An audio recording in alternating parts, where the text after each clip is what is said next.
Direito e Literatura está de volta para o último bloco, hoje com o professor Albano Marcos Bastos Pepe, filósofo e doutor em Direito. Na verdade, fica difícil de definir, né, porque não tem a formação no Direito, mas tem doutorado em Direito, enfim, e o mestrado em Filosofia.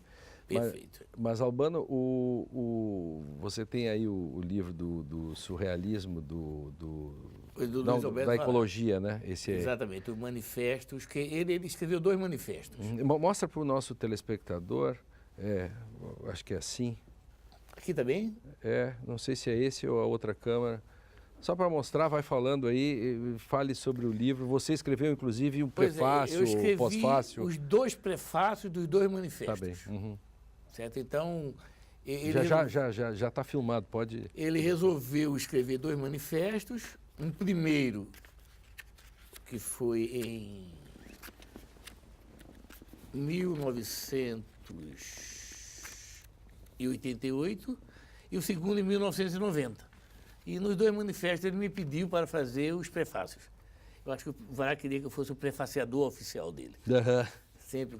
Então eu gostaria de citar por favor, alguns pequenos parágrafos que bem demonstram esse cuidado que nós estamos tendo com a questão da linguagem. Perfeito. Certo? Então, no primeiro manifesto, no prefácio, eu começo dizendo: falar é interpretar falas. É surpreender as formações discursivas em suas trajetórias. É provocar deslocamentos ou até mesmo cristalizações de universos de significações. A escrita, assim como a fala, tem trajetórias interessadas. Ora como mero referendo da fala do mestre morto, ora como provocação, alteridade. Perfeito. Essa é uma encruzilhada. Quando você começa a recepcionar a fala ou a escrita, você inconscientemente você se dirige a uma bifurcação. Ou você silentemente recepciona a palavra do mestre morto, ou você vê nela uma provocação inovadora para você melhor compreender a vida. Uhum. Sempre no âmbito da linguagem, você vai ter que tomar posições. Ou você repete o outro, criando assim uma espécie de dimensão colonizada, cristalizada. Eu diria mais ainda, o Stein tinha um termo que ele utilizava. Ele dizia que existe uma coisa assim, um tanto quanto decadente na província da linguagem. Uhum. Que é a linguagem provinciana. Não é provincial, é provinciana. Onde as pessoas se sustentam em mundos estáticos e falam pelos mestres mortos. Há uma linguagem que emerge já de uma voz que não pode ser questionada. Sim. É como se foram desde sempre. E daí vem a provocação varatiana. Aí vem a provocação da carnavalização. Aí eu digo mais adiante. Se pensamos como poeta que os caminhos se fazem ao caminhar, os caminhos ou descaminhos da linguagem se fazem a partir do universo de significações possíveis que esta mesma linguagem pode produzir. Comparo o instituinte da linguagem com a floresta de símbolos de Baudelaire, onde as bússolas não têm papel nem função. Uhum. E pensando nessa floresta de símbolos, eu gostaria de te perguntar se tu não encontras uma mínima associação com aquilo que o Heidegger chamava das clareiras. Claro. Por exemplo, lenha é o antigo nome que se usava para a floresta. Na floresta, mais das vezes, elas se cobrem com insos. Somente os caçadores e os lenhadores sabem os caminhos da floresta. Exato. E sempre ele dizia também, né, que o mensageiro já vem com a mensagem. E aí ele já se dirige sempre. Então é genial, né? E aquelas coisas, a linguagem é a casa do ser, nessa casa mora o homem, e Exatamente. Os poetas e os pensadores são os vigilantes, os pastores dessa morada. eles ficam vigiando. Você vê, os pastores dessa morada. É, E exatamente. se nós pensássemos a linguagem como lugar de sedimentação dos discursos já havidos, Da petrificação. da petrificação dos mestres mortos, nós teríamos como morada os cemitérios. Claro. Faríamos meramente reproduções de sentidos. Exatamente. Então o mundo não teria como se movimentar, porque todo o seu movimento já estava sedimentado naquela lápide Isso. que designava a verdade. E nesse sentido, o direito volta a ser um locus privilegiado para fazer essa crítica, e a literatura é um modo de nós superarmos essas petrificações e coagulações, né? Sim, porque o lugar da literatura é o lugar da resistência. Isso. Certo? Você encontra na literatura verdadeiros locais de resistência às linguagens instituídas. Você sempre... Já dizia o Barthes isso, né? Toda linguagem é fascista, Uhum. porque ela nos obriga. E como é que você supera o fascismo da linguagem? Quando você faz com que ela se desloque constantemente. Dessa maneira você impede que o fascismo se estabeleça naquela enunciação. Então você tem uma rede de significações que constantemente estão se renovando a partir da tua fantasia, do teu imaginário e mais ainda, como dizia o Varay, eu assino embaixo, do teu desejo. Uhum. Você é um sujeito desejante. Ele usava muito isso, né? Certo? Enquanto sujeito desejante, você tem os seus objetos de desejo em constante movimento. Não há um lugar do desejo. Existem os lugares possíveis dos desejos. E você junto com o Varay e tantos outros, sempre fez um enfrentamento, né? Um pouco como Cervantes, né? Como Dom Quixote, os monastérios dos sábios. O Varay usava essa expressão. Sim, usava né? essa expressão. Os monastérios dos sábios, né?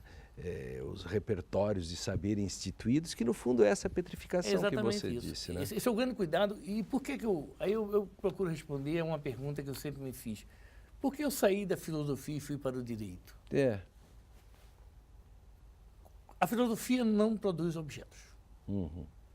Certo? A estrutura da filosofia é uma estrutura que deriva da sua própria historicidade, quando você se dedica a estudar desde os pré-socráticos até os filósofos contemporâneos, que é interessante, mas não suficiente, que você termina sendo um historiador da filosofia. Que é o problema, né? Que hoje o Stein mesmo, nosso querido amigo, grande professor Arnildo Stein, que sempre o nominamos, e nosso mestre, ele mesmo diz, né, que a filosofia não adianta só fazer hoje teses, dissertações, contando, fazer história da filosofia. Pois é. Tem que ter uma utilidade isso, né? Tem que produzir. Né? E quando eu fui para a USP, eu tive a sorte de ser orientando da Marilena Chauí, na filosofia, e de passar 4 anos trabalhando nos gabinetes da filosofia do departamento e ocupando o escritório do professor Gianotti, que era um amigo e que tinha se aposentado e me cedeu o seu gabinete.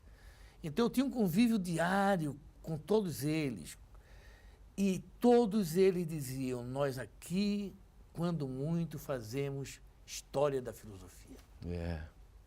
Essa é uma questão. Isso era um depoimento deles, Paulo Arantes, todos. E Albano, temos ainda poucos minutos, o tempo da modernidade, Sim, né? É muito rápido. Ele é muito rápido. Se fôssemos no medievo, nós estaríamos contemplando. Sentados provavelmente ao lado de uma boa sombra. Exatamente. O dia, não sei quantas horas tem.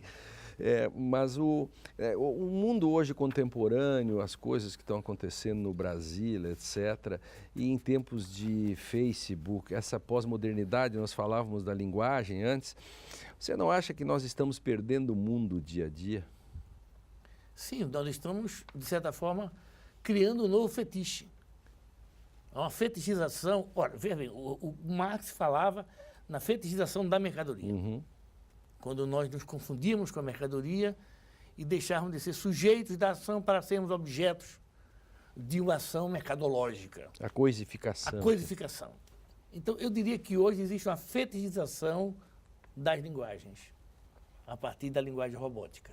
Perfeito. Certo? A partir dessa linguagem que o sistema de comunicação via internet, enfim, essas mídias, você já não é dono da linguagem. Essas mídias fugidias. Exatamente. Que são... desaparece no momento seguinte. E o que será que tem detrás do computador, Albano, sabe? Porque a gente só tem a capa, né? Como tudo. Será que tem bilhões de letrinhas que ficam atrás girando? É um buraco negro? Eu fico pensando, o que tem detrás da tela? No fundo, eles querem matar uma figura que eu vou citar aqui. Cite rapidamente. Eu estava citando ouvindo Benjamin. Aham. Penso nas figuras arcaicas que fundam a narrativa. O marinheiro, o comerciante e o camponês sedentário. Duas formas de narrativas entrecruzam-se em figuras que podem simbolizar, ora o espaço percorrido, ora o tempo vivido. Em ambos, a experiência vivida pressupõe o ensinamento moral que fundamenta o vínculo com o outro. Perfeito. Não existe mais o vínculo com o outro. Agora tem tudo pela internet, né? Sabe, Assim, eu tenho 5.000 amigos, e aí eu faço um clique e ele desaparece. Eu quero ver eu fazer isso no bar. Exatamente. Você não é mais nem o marinheiro e nem mais o plantador sedentário.